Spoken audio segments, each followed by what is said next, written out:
জীবন কৃষ্ণের স্মৃতি কি ফিরছে? শান্তনু সিনহা বিশ্বাসের মুর্শিদাবাদের পৈতৃক বাড়িতে সম্ভাবনা জোরালো হচ্ছে। তার কারণ ঠিক যেমনভাবে জীবন কৃষ্ণ সাহা কেন্দ্রীয় এজেন্সির গোয়েন্দারা আসার পর তার দুটি মোবাইল ফোন ছুঁড়ে ফেলে দিয়েছিলেন পুকুরে, তেমন কি কিছু ঘটিয়ে থাকতে পারেন শান্তনু সিনহা বিশ্বাস? এই সম্ভাবনাকে সামনে রেখে তার বাড়ির পুকুরে এবার তল্লাশি চালাতে পারে এনফোর্সমেন্ট ডিরেক্টরেট, এই সম্ভাবনা জোরালো হচ্ছে। আপনারা জানেন যে প্রাসাদের ছবি আপনারা দেখতে পাচ্ছেন, সেই প্রাসাদে শান্তনু সিনহা বিশ্বাসের এই পৈতৃক বাড়িতে আজ ফের পৌঁছে যান ইডি আধিকারিকেরা। এর আগে শুক্রবার 14 ঘন্টারও বেশি সময় ধরে তল্লাশি চালিয়েছিল ইডি, এবং আজ সকাল 10টায় কান্দির সেই বাড়িতে পৌঁছে যায় ইডি আধিকারিকদের সঙ্গে ব্যাংকের আধিকারিক আসেন।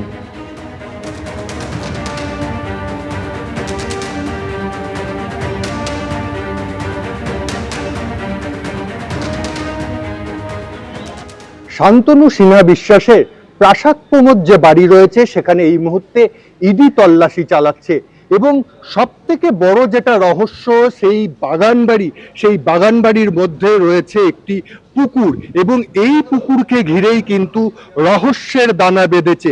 কারণ পুকুরের চারিদিকে সিসিটিভি ক্যামেরা দিয়ে মোড়ানো রয়েছে, যেদিকেই দেখা যাবে যে সিসিটিভি ক্যামেরা সেখানে রয়েছে।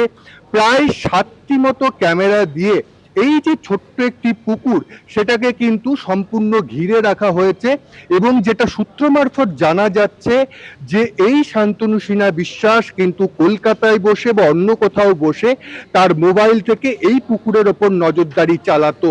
যেহেতু জীবন কৃষ্ণের সময় প্রাক্তন বিধায়ক তৃণমূলের, তার জীবন কৃষ্ণের দেখা গেছিল সে মোবাইল ফোনে জলে ফেলে দিয়েছিল, তার বাড়ির পাশে পুকুর রয়েছে, এখানেও কিন্তু সেই পুকুর রহস্যের দানা বাজছে, এবং যেটা জানা যাচ্ছে যে এই পুকুরের দিকে কিন্তু নজর রয়েছে ইডির আধিকারিকদের। এবং এই এখন সব থেকে বড় প্রশ্ন যে এই পুকুরে কি তল্লাশি চালানো হবে, এই পুকুরে ডুবুরি নামিয়ে, না জল সম্পূর্ণ সেখান থেকে বাইরে বার করে দেখা হবে যে পুকুরে কিছু রয়েছে নাকি।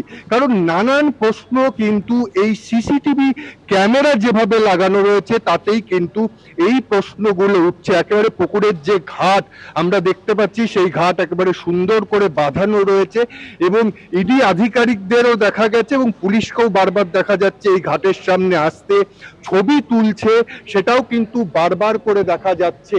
এবং এই মুহূর্তে যেমন এই যে বাড়ি রয়েছে, বাড়ির ভিতরে তল্লাশি চালাচ্ছে, মনে করা হচ্ছে যে বাড়ির ভিতর থেকে অর্থাৎ ঘর থেকে যদি কিছু তেমন না পাওয়া যায় তাহলে এই পুকুরের দিকেই নজর দেবে ইডি আধিকারিকরা, এবং অনেকেই মনে করছে যে এখান থেকেই আরো কিছু তথ্য পেতে পারে, বা যে মূল রহস্য এত বড় বাগান বাড়ি তৈরির এবং তার ভেতরের পুকুর, সেখান থেকে কিন্তু সমস্ত রহস্য বেরিয়ে আসতে পারে।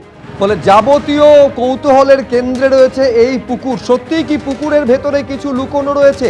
শান্তনু সিনহা বিশ্বাসের মোবাইল ফোন, যার সন্ধান পাওয়া এই তদন্তের ক্ষেত্রে অত্যন্ত জরুরি বলে মনে করছে এনফোর্সমেন্ট ডিরেক্টরেট, সেই মোবাইল ফোন গেল কোথায়? এই পুকুরের মধ্যে কি লুকিয়ে রাখা রয়েছে সেই মোবাইল ফোন?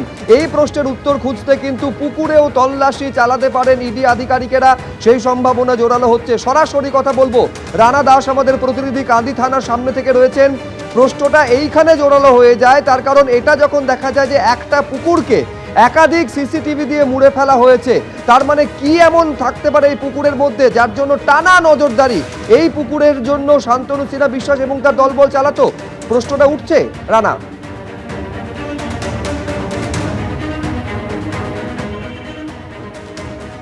একেবারেই এই প্রশ্নটা উঠছে, এবং এই প্রশ্নটা ইডির আধিকারিকদের কাছে উঠেছে।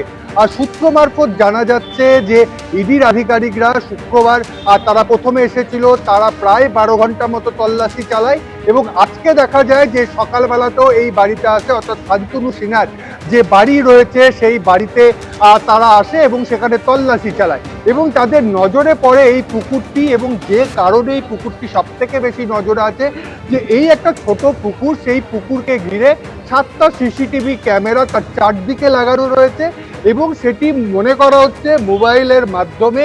আর সেটি কিন্তু এই শান্তনু সিনহা বিশ্বাস, তিনি কিন্তু কলকাতা বা যেখানে থাকতেন সেখান থেকে কিন্তু তিনি পুরো বিষয়টি দেখতেন। এছাড়াও সেখানে পার্সোনাল নিরাপত্তা রক্ষী ছিল। এবং তোমাকে বলি যে এলাকাবাসীরা যেটা বলছিল যে এই জল একেবারে স্বচ্ছ পরিষ্কার ছিল, একেবারে তলায় কি রয়েছে দেখা যাচ্ছে সেটা কিন্তু বছর 2 ধরে দেখা যেত না।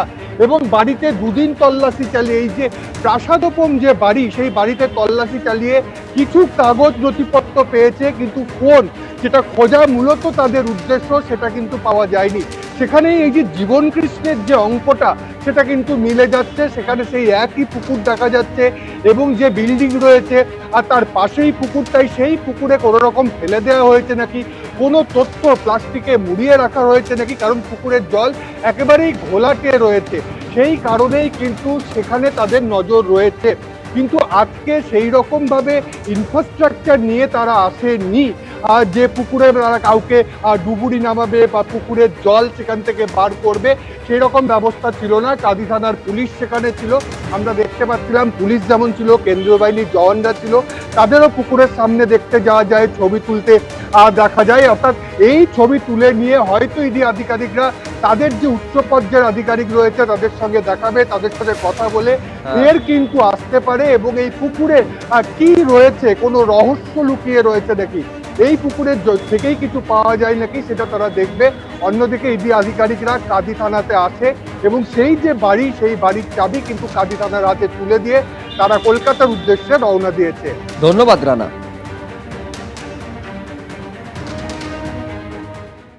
এবিপি আনন্দ, এগিয়ে থাকে, এগিয়ে রাখে।